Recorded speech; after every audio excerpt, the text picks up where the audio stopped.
नोंथांमोननि गेजेराव मोनबा खौरांफोर होनो लानाय जादों।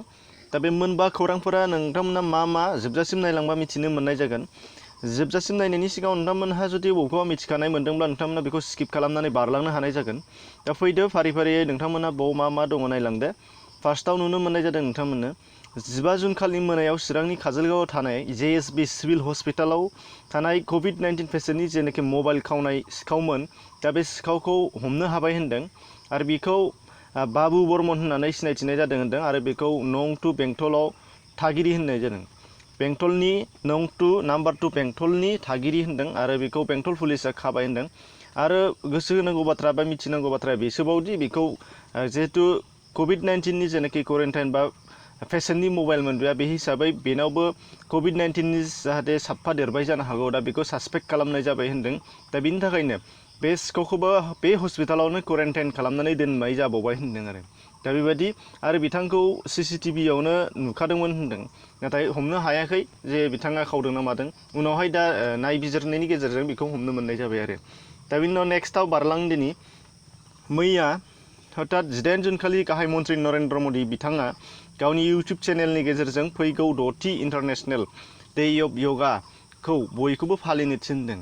दा इन्टारनेशनेल डे अफ योगाया 21 जुनाव जाबाय थायो। नोंथांमोना बयबो मिथिखागौ जानो हागौ।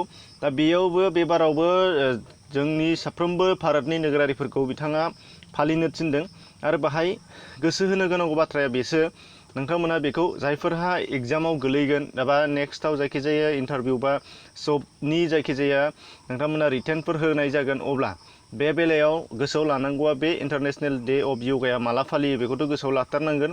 आरो 2020 मायथाइनि देग्लायनि बे इन्टारनेशनेल डे अफ योगानि जिनाखि थीम, बे थीमखौ गोसोआव लानो नांगोन। थीमा जाहैदों होनदों नोंथांमोना नुनो मोननाय जादों yoga at home and yoga with family जागोन होनदों। दा बेखौ नट खालामना लानांगौ, जोबोद गोनांथार। बेयो जे फैयो yoga at home and yoga with family, माने योगाखौ न'आवनो खालामनांगोन आरो न'खरनि सोद्रोमाजोंनो खालामनांगोन होनदों।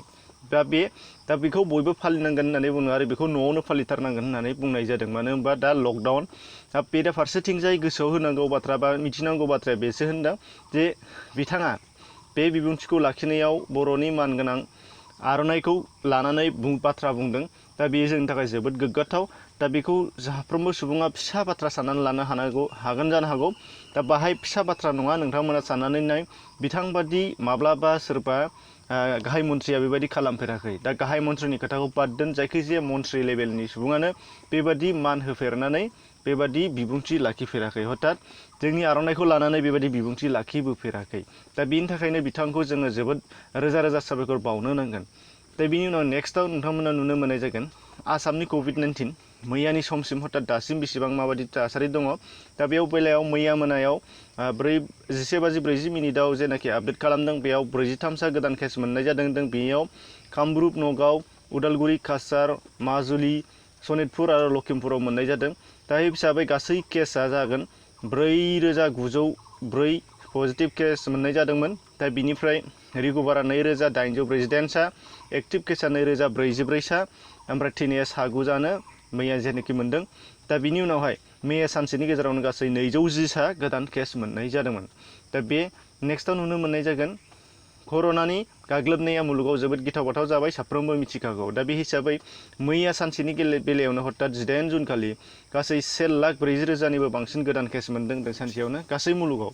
दा बे हिसाबै दा 85 लाखनिबो बांसिन जाहैबाय होनदों कर'नाजों गाग्लोबजानाया। बेनिनो मैया सानसेनि गेजेरावनो 5,200सानिबो बांसिन सुबुङा जिउ गोमादों होनदों। दा बेजों लोगोसे गासै थैनाया 4,50,000निबो बांसिन जाहैबाय होनदों। दा दुखुनांथावनि बाथ्रा, जेब्लासिम जेनाङो भेक्सिन ओंखाराब्लासिम बियो जालांबाय थासिगोन। दा बिनि उनावहाय नुनो मोननाय जागोन जायफोर बिथांमोना प्रधान मन्त्रि किसान सम्मान निधि स्किमखौ एप्लाइ खालामाखैमोन, बिथांमोनहा नैबे जुन दाननि जोबथा सानसिम जायफोर एप्लाइ खालामगोन अब्ला एक्सेप्ट जाबावगोन होनदों। दा बेखौ नोंथांमोना आंखौ ओरैनो बुंदोंबा आंनि खोथा साननो हागौ, नोंथांमोना बेखौ दा बेयो जाबाय खौरां बिजोङाव नुदों, जिहेतु नोंथांमोननोबो फोरमायनानै होनाय जादों। दा नोंथांमोना चेक खालामनो हानाय जागोन, डिसक्रिपसनाव लिंक दङ। दा बे स्किमखौ थांनाय 2018 मायथाइनि 1 डिसेम्बरनिफ्रायनो होनाय जादोंमोन आरो बेखौ दा बोसोराव 6,000 रां खरियै हरो आरो बेखौ 2,000 हरनाय जायो आरो। दा बे स्किमखौ साफ्रोमबो मिथिखागौ, गोदानै बाथ्रा बुंनांगौनि खोथा गैया। दा बेखौ गासै 72,000 कौटि रां हरखांबाय होनदों आरो मोनखांजोब्बायबोआनो। दा नोंथांमोना बेनि गेजेरावनो सोरबाफोर जुदि एप्लाइ खालामनो थालांदोंब्ला नोंथांमोना बेखौ बे दानाव खालामना लानो हानाय जागोन होनदों। दा बेखौ जुदि नोंथांमोना खालामनो रोङाब्ला बाहाय डिसक्रिपसनाव लिंक दं एप्लाइ खालामनायनि माबोरै खालामनांगौ नोंथांमोना बेजों नायनानै खालामना लानो हानाय जागोन गावबा गावनो न'आव थानानै अनलाइन। दा बेमोन दा नोंथांमोननि गेजेराव खोथा बुंनो नागिरदों जे फंनैसो खोथा नोंथांमोना जुदि बेवहाय गासै खौरांफोरखौ नोंथांमोना जुदि फोथायनो गोब्राब मोनो गोबाङानो फोथायनो गोब्राब मोनो आं कमेन्ट्सआव नुयो। दा बिनि थाखायनो जायफोर नोंथांमोनहा भेरिफाइ खालामनो लुबैदों नोंथांमोना डिसक्रिपसनाव हाबनानै खालामनो हागोन। गोबां बेफोरनि लिंकफोरा दंजोबो नोंथांमोना गासैबो भिडिअआवनो आंनियाव डिसक्रिपसनाव लिंक थायो बेयाव थांनानै नायनो हानाय जागोन। दा जोबजासिम नायजोबा खायफाया मा बुंहरगोन मा बुंगोन बिनि थाखायनो खोनासंजोबैनि जाउनाव बेबायदि जायो कमेन्ट्सफोरा गोबाङानो मिथिखागौ आरो बार बार बुंबोगासिनो दङ। बेनि थाखायनो गासैबो खोथाखौ खोनासंजोबोबासो जोबजासिम मिथिनो मोननाय जायो।